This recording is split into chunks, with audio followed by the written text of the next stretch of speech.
और देश के और दुनिया के सबसे अधिक लोकप्रिय नेता आदरणीय मोदी जी,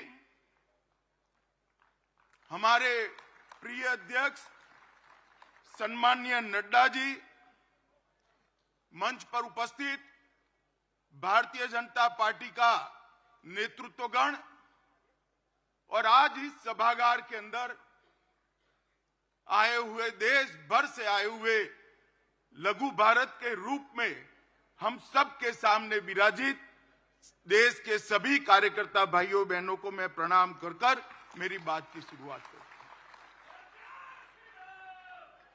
मित्रों, ये हमारा राष्ट्रीय अधिवेशन, ये विस्तृत राष्ट्रीय अधिवेशन चुनाव की दहलीज के समय पर हो रहा है। इस राष्ट्रीय अधिवेशन के अनेक निहितार्थ, ये राष्ट्रीय अधिवेशन प्रधानमंत्री जी मोदी जी के विकसित भारत के स्वप्न को आगे बढ़ाने का संकल्प लेकर हम सब यहां से देश भर में वापस जाएंगे। इस अधिवेशन के बाद 2047 का भारत कैसा होगा, इसका मोदी जी का संदेश लेकर हम हर कॉन्स्टिट्यूएंसी में जाएंगे और कुछ ही दिनों में देश की जनता ये निर्णय करने वाली है कि आने वाले 5 साल इस देश के शासन की धुरा किस पार्टी के हाथ में होगी, किस व्यक्ति के हाथ में होगी, मगर पूरे देश में कहीं पर भी संशय नहीं है, प्रश्न चिन्ह नहीं है। देश ने तय किया है कि मोदी जी फिर से एक बार इस देश के प्रधानमंत्री बनेंगे। साथियों, 75 साल में इस देश ने 17 लोकसभा के चुनाव देखे हैं, 22 सरकारें देखी हैं, 15 प्रधानमंत्री देखे हैं।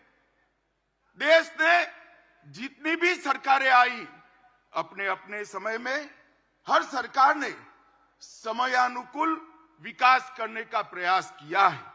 मगर आज मैं कोई कंफ्यूजन के बगैर कह सकता हूं कि समग्रता से विचार, हर क्षेत्र का विकास और हर व्यक्ति का विकास करने का काम केवल और केवल नरेंद्र मोदी जी के 10 साल में हुआ है। नरेंद्र मोदी जी के 10 साल के अंदर देश सुरक्षित हुआ, देश समृद्धि की ओर आगे बढ़ा।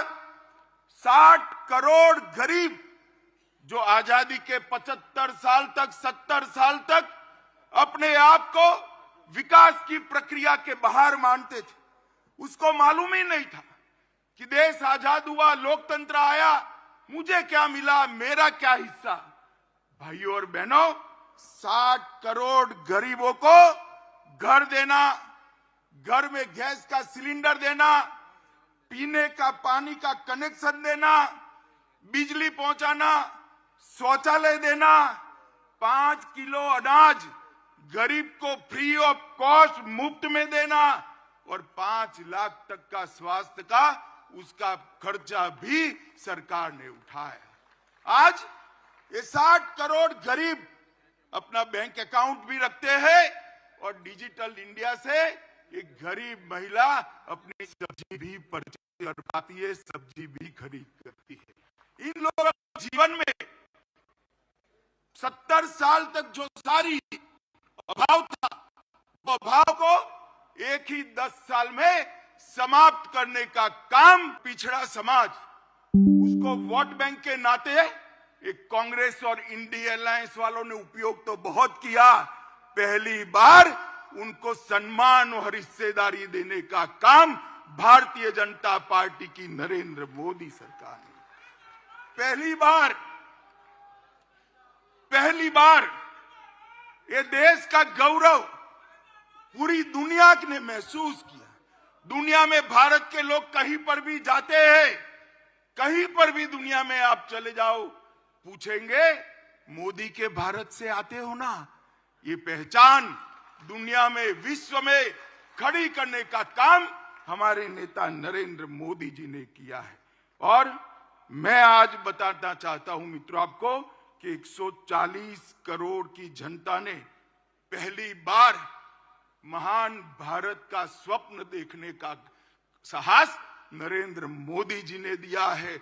न केवल महान भारत का स्वप्न देने का साहस, उस स्वप्न को सिद्धि में परिवर्तित करने के लिए सामूहिक पुरुषार्थ करने का मन भी नरेंद्र मोदी ने बनाया है और पूरे देश के सामने एक लक्ष्य रखा कि 2047 में भारत पूर्ण विकसित भारत होगा, आत्मनिर्भर भारत होगा, गुलामियों की निशानियों से मुक्त भारत होगा। ये संकल्प पहली बार 140 करोड़ की जनता के सामूहिक संकल्प के माध्यम से आज विश्व के सामने उभर कर आया है और इस संकल्प का एक्नॉलेजमेंट भी पूरा विश्व कर रहा है। मित्रों, मोदी जी ने 10 साल के अंदर कई सिद्धियां प्राप्त की हैं। गरीबी से मुक्ति, भ्रष्टाचार से मुक्ति, जातिवाद से मुक्ति, परिवारवाद से मुक्ति, तुष्टीकरण से मुक्ति। इस देश का लोकतंत्र कई सालों तक भ्रष्टाचार, जातिवाद, परिवारवाद और तुष्टीकरण के नासुरों से ग्रसित रहा। नरेंद्र मोदी जी ने पहली बार भ्रष्टाचार, जातिवाद, परिवारवाद और तुष्टीकरण की राजनीति को समाप्त कर पॉलिटिक्स ऑफ परफॉर्मेंस को एस्टैब्लिश करने का काम नरेंद्र मोदी जी ने किया। नरेंद्र मोदी जी ने अपने कर्तव्य से, अपने कर्तृत्व से देश की पूरी जनता को एक सामूहिक हीन भावना थी, इस सामूहिक हीन भावना को, एक मास इंफीरियरिटी कॉम्प्लेक्स को समाप्त कर हम भी कर सकते हैं, हम ही करेंगे, एक गौरव के साथ दुनिया के सामने किया। नरेंद्र मोदी जी ने पहली बार इस देश को गुलामी के प्रतीकों से मुक्ति दिलाने का आह्वान किया। ये शुरुआत आजादी के दूसरे दिन होनी चाहिए थी, परंतु जब तक कांग्रेस रही, जब तक इंडिया अलायंस वाले रहे, इसकी कल्पना भी नहीं की। मोदी जी ने गुलामी के प्रतीकों से मुक्ति के लिए 15 अगस्त को लाल किले की प्राचीर से आह्वान किया और जनता ने पलक पावड़े बिछाकर इसका स्वागत किया और आज गुलामी के प्रतीकों से हम मुक्ति पा रहे हैं। उग्रवाद और आतंकवाद, नक्सलवाद इस देश को 4 दशक से परेशान करता था। मोदी जी के 14 से 24 के कार्यकाल में उग्रवाद और आतंकवाद और नक्सलवाद अपनी अंतिम सांसें गिन रहा है। मैं देश की जनता को कहना चाहता हूं, मोदी 3 में ये देश पूर्णतया आतंकवाद, उग्रवाद और नक्सलवाद से मुक्त होकर शांत और समृद्ध भारत बनने की दिशा में आगे बढ़े। भाई और बहनों, मोदी जी के शासन ने कई विरोधाभास खत्म कर दी। एक समग्रता से सोचने वाला नेतृत्व, एक नीति के आधार पर चलने वाला नेतृत्व, एक युग दृष्टा नेतृत्व किस तरह से काम करता है, इसकी मिसाल कायम की है। पूरे आजादी से कालखंड सरकारों की मीमांसा इसी तरह से होती है। ये सरकार किसानों की सरकार है या उद्योगपतियों की सरकार है? ये सरकार किसान कल्याण करेगी या इकोनॉमी को आगे बढ़ाएगी? मोदी जी ने बता दिया, किसान कल्याण भी हो सकता है और अर्थतंत्र भी पटरी पर आ सकता है। दोनों के बीच में कोई भी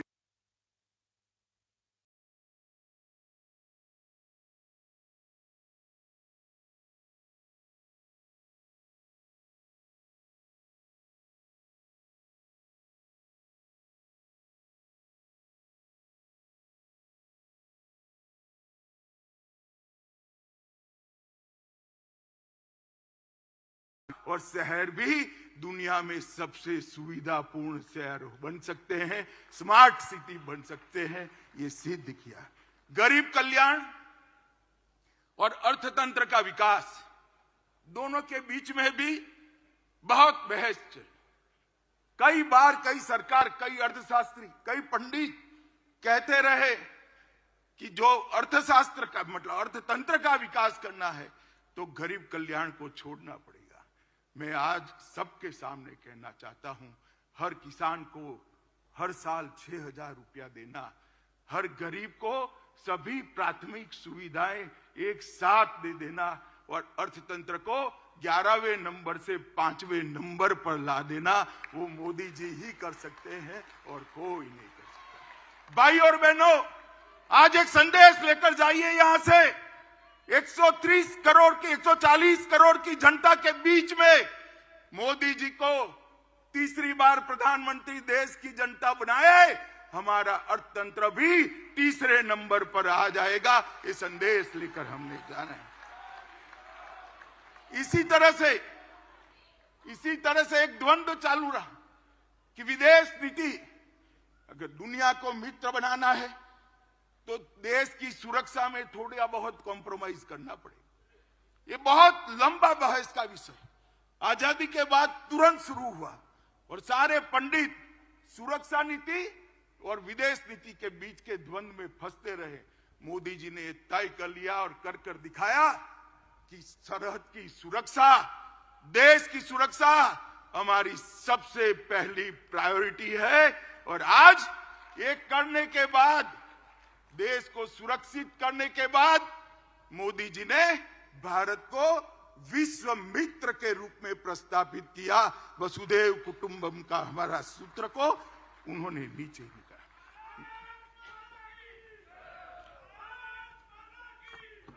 मित्रों, इंडी अलायंस और कांग्रेस पार्टी, इसकी देन थी कि इस देश के लोकतंत्र की स्पिरिट को खत्म कर दिया। देश के लोकतंत्र को भ्रष्टाचार, परिवारवाद, तुष्टीकरण और जातिवाद से कलर्ड कर दिया। कभी भी स्वतंत्र रूप से जनमत उभर कर न आए, इस प्रकार की लोकतांत्रिक व्यवस्था करने में परिवारवादी पार्टियां लगी रही। मोदी जी ने 10 ही साल में भ्रष्टाचार, परिवारवाद, तुष्टीकरण और जातिवाद को समाप्त कर विकास की राजनीति को मध्य बिंदु में लाया, जिसको देश की जनता ने स्वीकारा। मित्रों, मैं आज आप सबके माध्यम से करोड़ों भारतीय जनता पार्टी के कार्यकर्ताओं को कहने आया, अगला चुनाव 2 खेमे पड़े हुए हैं। महाभारत के युद्ध में जैसे पांडव और कौरव के खेमे पड़े थे, इसी तरह चुनाव के पहले 2 खेमे पड़े हैं। एक खेमा है मोदी जी के नेतृत्व में, बीजेपी के नेतृत्व में एनडीए का गठबंधन, और दूसरा है कांग्रेस के नेतृत्व में सारी परिवारवादी पार्टियों का इंडी अलायंस। देश को ये दोनों में से एक को चुनना है। इंडी गठबंधन एक घमंडिया गठबंधन, भ्रष्टाचार, परिवारवाद और तुष्टीकरण की राजनीति का पोषक, और भाजपा और एनडीए का गठबंधन राष्ट्र प्रथम के सिद्धांत पर चलने वाला गठबंधन है। देश की जनता को तय करना है ये परिवारवाद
आकाश, भूमि और पाताल तक होता है, मगर इन्होंने तो आकाश से भी आगे जाकर अंतरिक्ष में भी घोटाला किया, भूमि से आगे जाकर पाताल में खदानों का भी घोटाला किया और समंदर को भी नहीं छोड़ा, वहां सबमरीन का भी घोटाला कर दिया।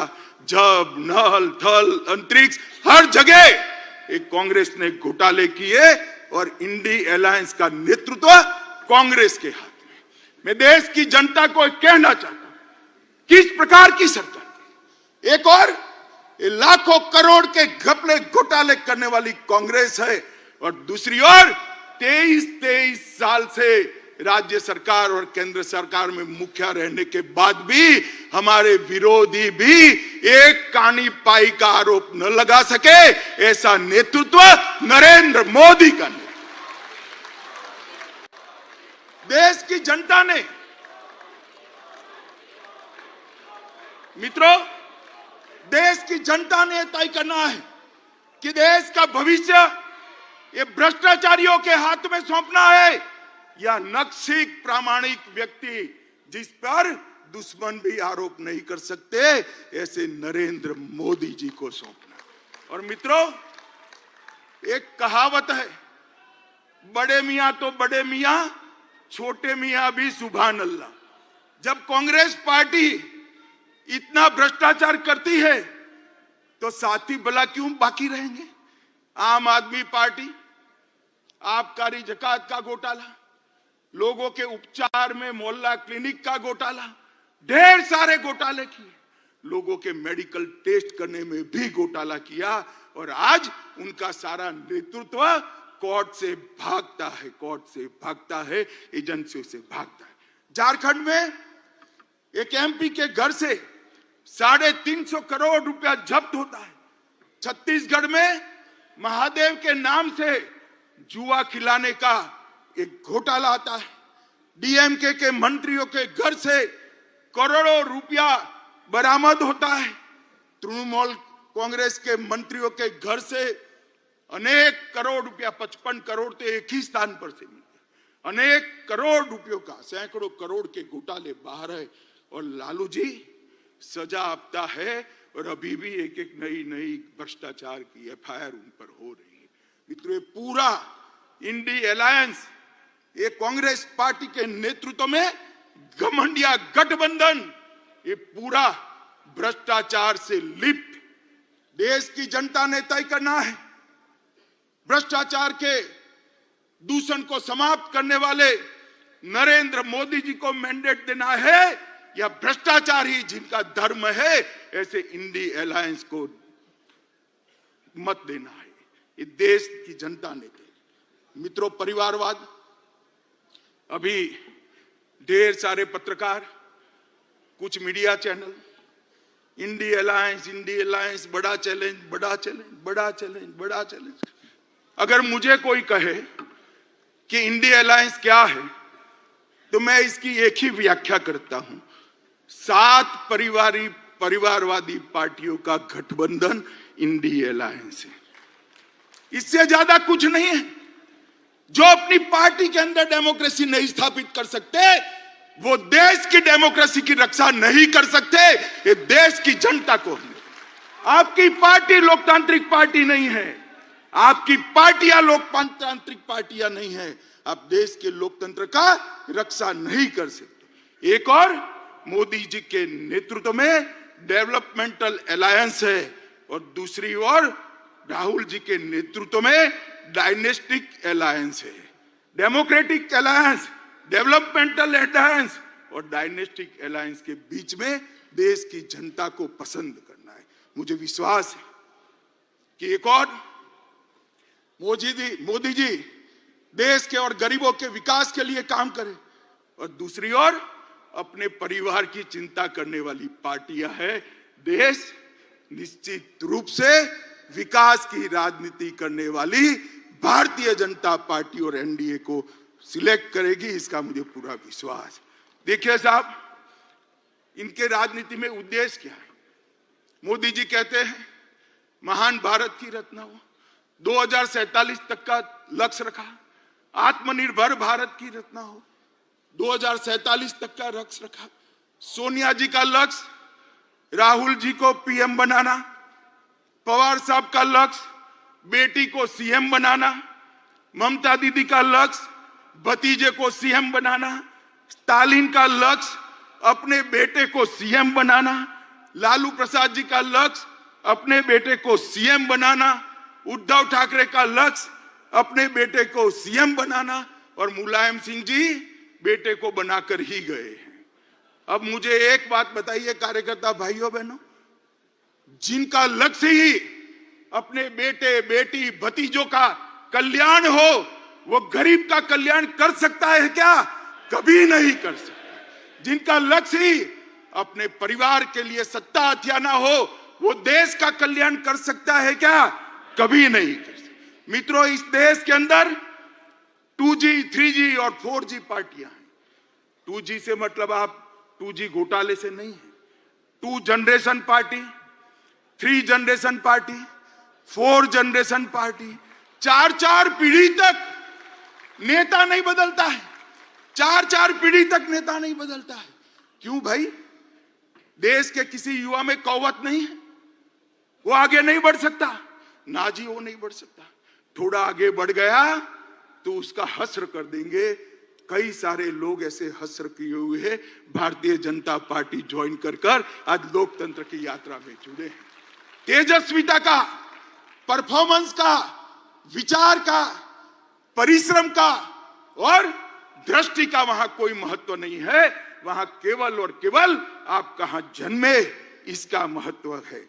मित्रों, मैं आज आप सबके माध्यम से देश की जनता को पूछना चाहता हूं, अगर भारतीय जनता पार्टी परिवारवादी पार्टी होती तो एक चाय बेचने वाले का बेटा कभी प्रधानमंत्री नहीं बन सकता। लोकतंत्र के अंदर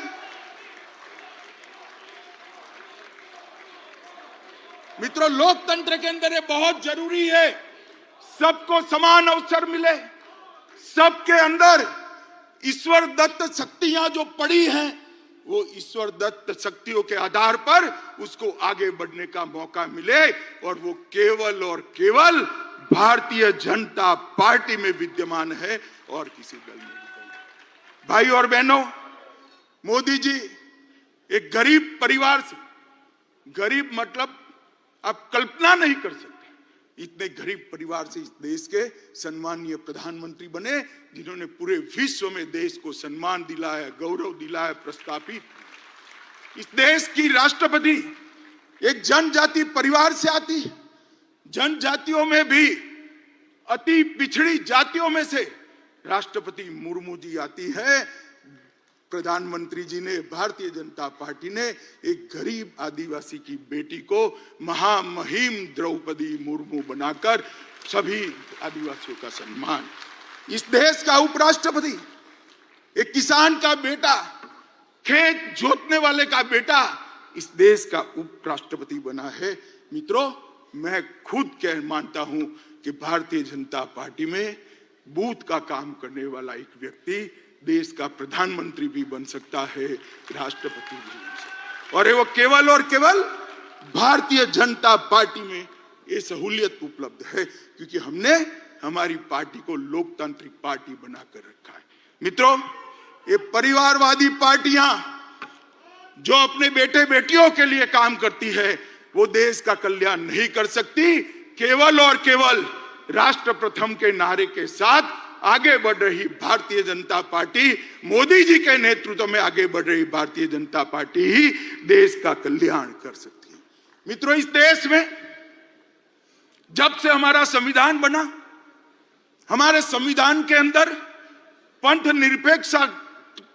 निरपेक्षता को बहुत बड़ा महत्व दिया था। अरे ये देश आज से नहीं, हजारों सालों से पंथ निरपेक्षता के आधार पर, बिन सांप्रदायिकता के आधार पर चलता रहा। राज्य का कभी कोई धर्म नहीं होता है। सबको अपना धर्म बनाने की, मानने की और उसका अनुसरण करने की छुट्टी भी है, मुक्ति भी है। परंतु कांग्रेस पार्टी ने वोट बैंक की रचना करने के लिए संविधान की उदात्त भावनाओं में भी विकृति डालकर पंथ निरपेक्षता को तुष्टीकरण की राजनीति से दूषित किया।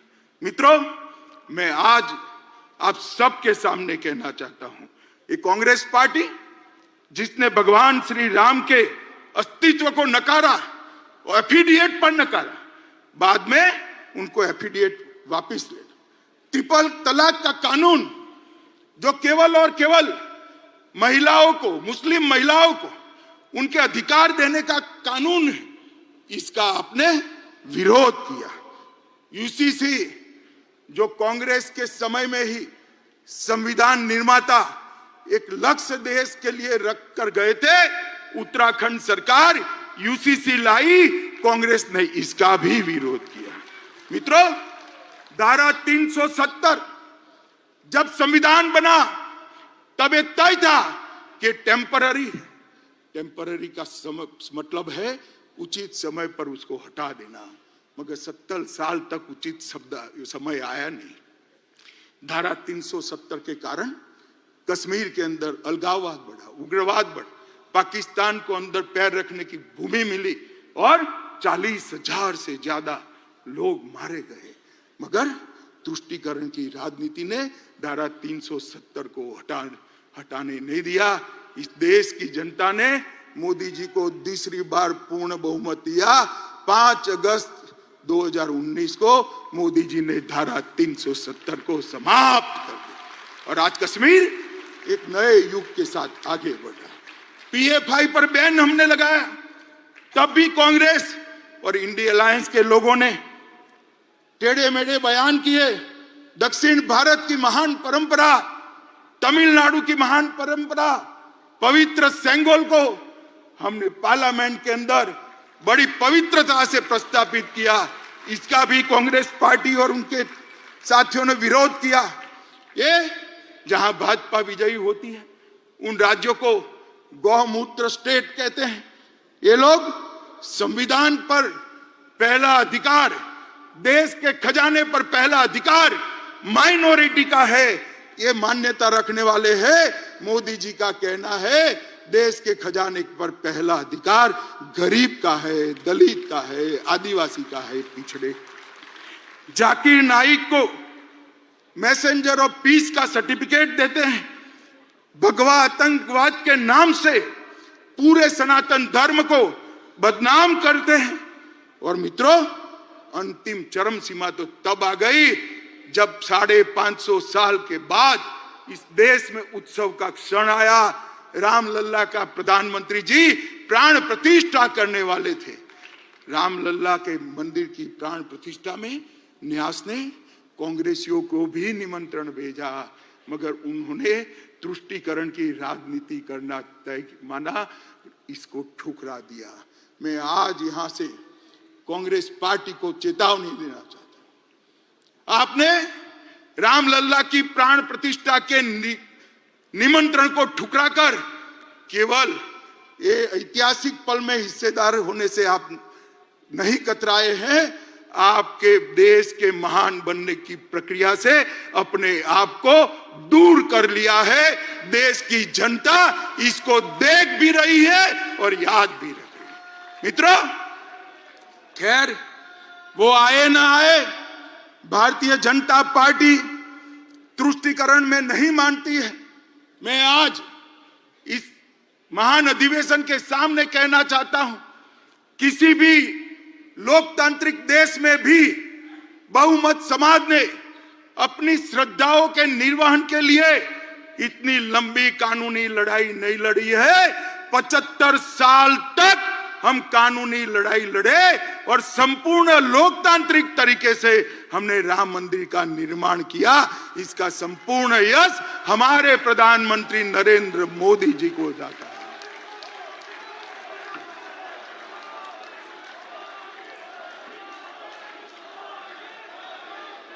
भाई और बहनों, ये कांग्रेस पार्टी और इंडिया अलायंस वाले, ये कांग्रेस पार्टी और इंडिया अलायंस वाले हम पर आरोप लगाते हैं कि भारतीय जनता पार्टी अस्थिरता फैलाती। मैं तो ज्यादा जवाब नहीं देता, मगर चुनाव का समय आया है, जनता के सामने सच रखना चाहिए। मैं आज ये कहने आया हूं कि कांग्रेस पार्टी की कभी से, जब से इंदिरा जी प्रधानमंत्री बनी तब से ना लोकतंत्र में श्रद्धा है, ना लोकतांत्रिक प्रक्रियाओं में श्रद्धा है। इन्होंने न्यायपालिका, ब्यूरोक्रेसी, मीडिया, चुनाव आयोग, कैग जैसी सभी संवैधानिक संस्थाओं का धज्जियां उड़ाने का काम किया है। इमरजेंसी ये आपकी ही देन थी साहब, आप भूल जाते हो। पूरे देश को जेल खाना बनाकर रख लिया था, पूरा विपक्ष जेल के अंदर बंद था। और आर्टिकल 356 सरकारें तोड़ने का जो रिकॉर्ड, आज से मैं बहुत सोच समझकर मेरा स्टेटमेंट करता हूं, आज से 100 साल बाद भी कांग्रेस पार्टी का रिकॉर्ड कोई तोड़ नहीं पाएगा। इतनी सरकारें आपने गिराई। मित्रों, कांग्रेस पार्टी ने 90 बार आर्टिकल 356 का प्रयोग किया, 50 बार अकेली इंदिरा गांधी जी ने किया, 40 क्षेत्रीय दलों की सरकार एक कांग्रेस पार्टी ने गिराई, 3 केंद्र की सरकार, चौधरी चरण सिंह, चंद्रशेखर जी, देवगौड़ा जी और गुजराल, ये 4 सरकारों को गिराने का काम भी कांग्रेस पार्टी ने किया है। और मित्रों, ये हमें कहते हैं जुडिशरी कोई फैसला देगी, न्याय करेगी, तो इस पर टिप्पणियां कर कर जुडिशरी को डराते हैं। मैं कांग्रेस पार्टी को याद कराता हूं, 1973 में 3 वरिष्ठ जजों को कुदाकर जस्टिस सेहलत, जस्टिस ग्रोवर और जस्टिस हेगड़े को कुदाकर आपने एएन रे को सर्वोच्च न्यायाधीश बनाया, क्योंकि आप रायबरेली का फैसला आपके खिलाफ आ गया था। मित्रों, हमने कभी जुडिशरी के खिलाफ इस प्रकार के षड्यंत्र नहीं किए। मित्रों, कांग्रेस पार्टी इस देश में अस्थिरता की जनक है, और स्थिरता अगर कोई दे सकता है तो केवल और केवल भारतीय जनता पार्टी दे सकती है। मित्रों, अभी अभी देश में हम चुनाव में जा रहे हैं, हिंसा कहां होती?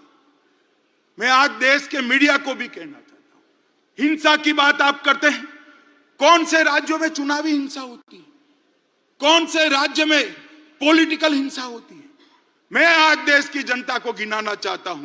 केरल, हमारे 100 से ज्यादा कार्यकर्ता शहीद हो गए, 300 से ज्यादा कार्यकर्ता अपाहिज हो गए। किसका शासन है? इंडिया अलायंस का शासन है। बंगाल, सैकड़ों कार्यकर्ता मौत के घाट उतार दिए गए। हमेशा चुनाव में धांधली, गपलेबाजी और हिंसा होती रही। किसका वहां राज है? ममता दीदी का राज है, इंडिया अलायंस का राज है। बिहार में भी जंगल राज था, तब 100-100 किलोमीटर दूर मतपेटियां मिलती थी। किसका राज था? इंडिया अलायंस का राज था। यूपी में भी चुनाव का रेगिंग होता था। हमारी सरकारों में कभी रेगिंग नहीं हुआ। किसकी सरकार थी? आपकी सरकार थी। मित्रों, आज भारतीय जनता पार्टी के हजारों कार्यकर्ता हिंसा की भेंट चढ़े। कईयों ने तो जान गंवाई, कई अपाहिज हो गए, कईयों के घर जल गए। हम तो हिंसा के भुक्तभोगी है। हिंसा फैलाने वाला गठबंधन अगर कोई है तो एक घमंडिया गठबंधन है, इंडिया अलायंस है। भाई और बहनों, ये कांग्रेस का शासन था। आजादी के वक्त कांग्रेस ही देश की ओर से नेगोशिएट करती, तब ही देश का विभाजन। और आज भी कांग्रेस की विभाजनकारी प्रवृत्ति राजनीतिक फायदे के लिए कम नहीं हुई। अभी अभी कांग्रेस के नेता ने कहा कि इस देश के 2 टुकड़े होने चाहिए। खुलेआम देश के 2 टुकड़े करने की बात करते हैं। कांग्रेस पार्टी इस स्टेटमेंट से कन्नी भी नहीं काटती है। यह बताता है कि कांग्रेस पार्टी इसका समर्थन करती। मां भारती का अपमान करने वाले जॉर्ज पुनिया का कांग्रेस के राजकुमार आशीर्वाद लेते हैं। जॉर्ज सोरेस जो भारत विरोधी है, वो उनका समर्थन करता है। कोयम्बतूर बम ब्लास्ट को इंडिया अलायंस इसके गुनहगारों को रिहा कर देती है। और कांग्रेस के नेता पाकिस्तान में जाकर मोदी जी को हटाने के लिए पाकिस्तान की मदद मांगते हैं, पाकिस्तान की मदद मांगते हैं। जब धारा 370 मोदी जी ने हटाई, राहुल गांधी का 370 के समर्थन में जो बयान था वो पाकिस्तान ने यूनाइटेड नेशन में कोट अनकोट कर जुड़ा। शर्म करो कांग्रेसी, आपके देश के खिलाफ आप विदेश में जाकर बोलते हो, देश के प्रधानमंत्री, देश की संसद, देश के लोकतंत्र की निंदा विदेश में जाकर करते हो, और धारा 370 जैसी महत्वपूर्ण चीज को आपने पाकिस्तान को यूएन में हथियार देकर देशद्रोह का एक उदाहरण सेट किया है मित्रों। और मैं देश की जनता को कहता हूं, ये विभाजनकारी प्रवृत्ति जो आजादी के वक्त थी वो आज भी वहां पर है, उसमें कोई परिवर्तन नहीं हुआ। मित्रों, अभी एक कांग्रेस के शहजादे को किसी ने एक भाषण लिखकर दे दिया है। उनका तय है, हर भाषण वो 9 महीने तक बोलते ही रहेंगे, 9 महीने के बाद स्क्रिप्ट बदलता है, ये तय है उनका। अभी उनके हाथ में ओबीसी का भाषण किसी ने थमा दिया है। हर जगह ओबीसी पूछते हैं, हर सवाल ओबीसी के लिए।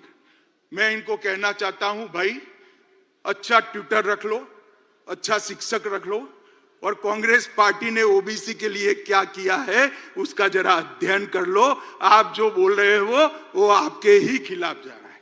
मैं आज आप सभी को बताना चाहता हूं, 1957 में काका साहेब कालेलकर कमेटी ने पिछड़ों के लिए रिपोर्ट दिया, कांग्रेस पार्टी ने इसको कभी इंप्लीमेंट नहीं किया।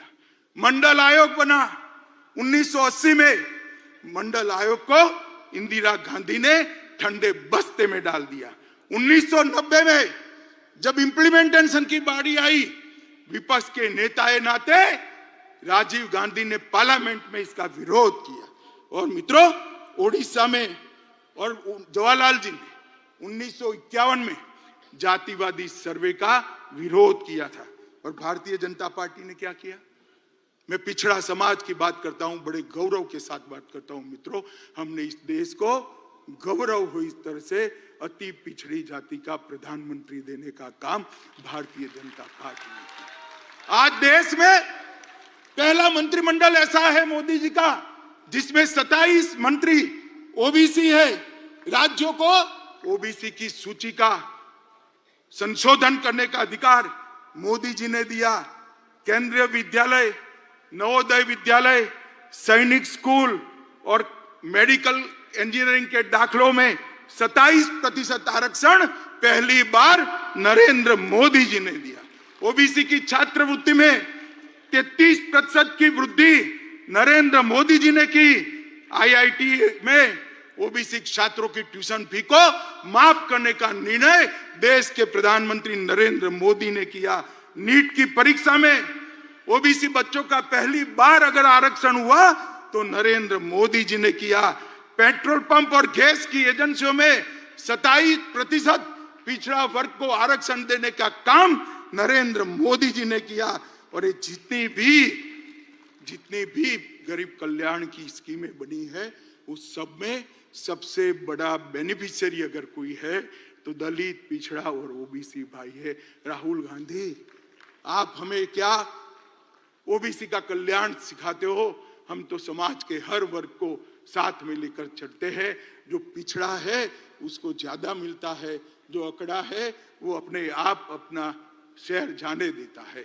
मोदी जी ने इस देश की जनता का आह्वान किया, जिनको सुख है, संपत्ति है, ईश्वर की कृपा है, वो अपनी गैस की सब्सिडी छोड़ दे। 2 करोड़ से ज्यादा लोगों ने गैस की सब्सिडी अपने आप त्याग करी। मोदी जी ने करोड़ों गरीबों को फ्री ऑफ कॉस्ट गैस देने का काम किया। मित्रों, मोदी जी ने 10 साल के अंदर जातिवाद, परिवारवाद, भ्रष्टाचार, तुष्टीकरण को समाप्त कर दिया। इसके आधार पर ये राजनीति करते थे, इसके आधार पर अपनी राजनीति को आगे बढ़ाते थे। उनका स्वप्न, ये 4 आधारों पर सत्ता हथियाने का स्वप्न मोदी जी ने चूर चूर कर और महिलाओं को अधिकार देने के कई मौके आए, वे विरोध करते रहे।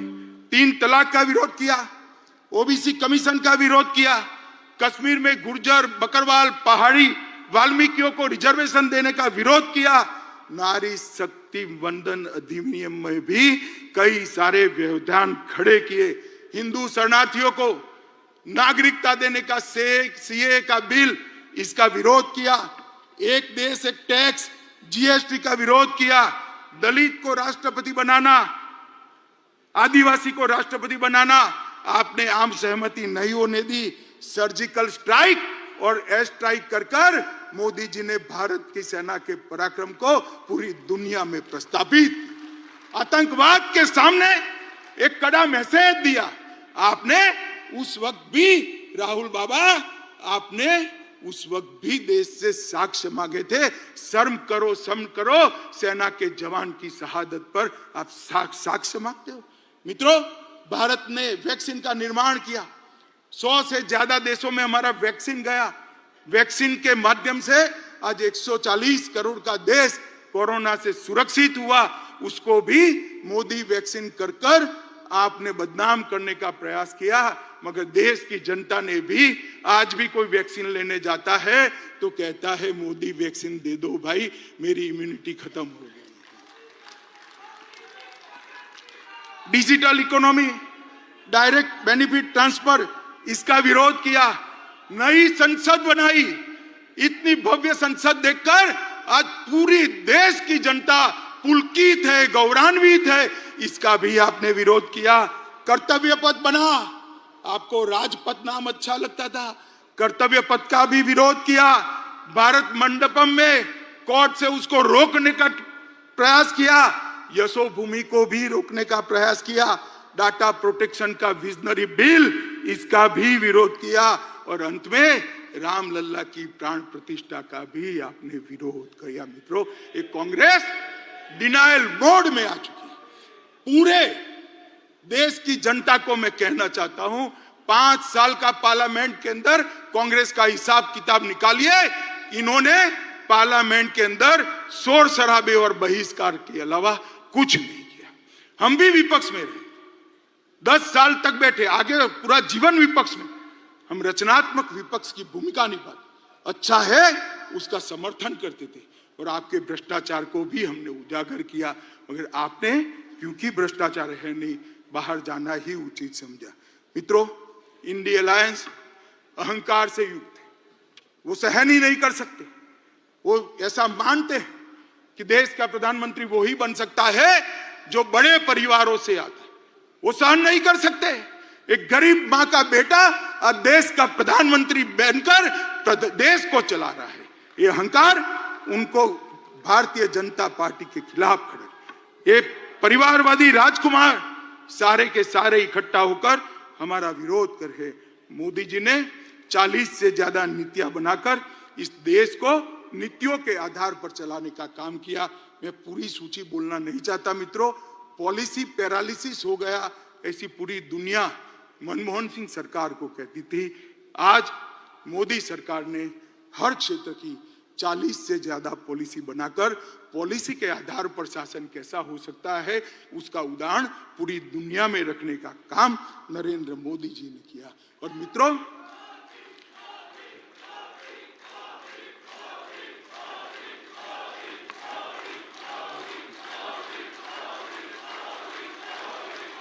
भारत माता की।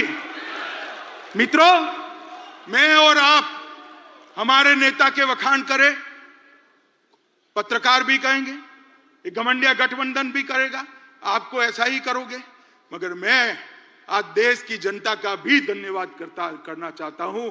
आपने बार बार भारतीय जनता पार्टी को आशीर्वाद देकर, मोदी जी को आशीर्वाद देकर अपना समर्थन देता है। आज देश के 70 राज्यों में, 17 स्टेट्स में एनडीए की सरकार है। 58% हिस्से पर, जिसमें 57% आबादी है, वहां एनडीए का रूल है।